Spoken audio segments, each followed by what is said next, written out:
අපරාධයෙන් උත්පාදිත දේ පිළිබඳ පනත පාර්ලිමේන්තුව සම්මත කරා ආයතන පිහිටෙව්වා. ඊතර කට්ටියකට මොකක්ද දන්නවද? හිට්ලර් ඇවිල්ලා. රුසියාවයි ඇමරිකාවයි එකතු වෙන්න ඕන හිට්ලර් පරද්දන්න. දැක්කද? ඔයගොල්ලෝ රුසියාවද? ඔයගොල්ලෝ ඇමරිකාව. මොකද මේ රුසියාව ඇමරිකාව හිට්ලර් පරාදයට පත් කිරීම සඳහා එකතු වුණ ඓතිහාසික කතාවක්. ඒක දේශපාලන ඉතාමත් සංකීර්ණ අවධියක්. ඒක ලෝක දේශපාලන ඉතාමත් විශාල හැරවුමක්. මේ මාධ්‍ය සාකච්ඡාවක් කියලා දිනනවා රුසියාවයි ඇමරිකාව එකතු වෙනවා හිට්ලර් පරද්දන්න. පහු හරිද? ලෝකේ ඓතිහාසික දේශපාලනේ ඒ බරෙන් තේරුම් ගන්න කියන්නේ ඔයගොල්ලන්ට ගිහිල්ලා අඩුම තරමේ.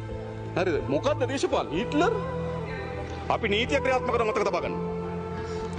ඒකට මොන අර්ථකථන දුන්නත් මොන තනතුරේ මොන වගකීමේ කවදා ඉසුලුවත් මේ රටේ මහජනට අපරාධයක් කරලා තිබෙනවා නම් වංචාවේ දූෂණයේ යෙදලා තිබෙනවා නම් සහතික වශයෙන් දඬුවම් දෙනවා. ඒකට ඕන අර්ථවත අනවර්ථ නාමයක් දෙන්න. ඒක අත්තරින්නේ හොඳයි. මතක තබා ගන්න.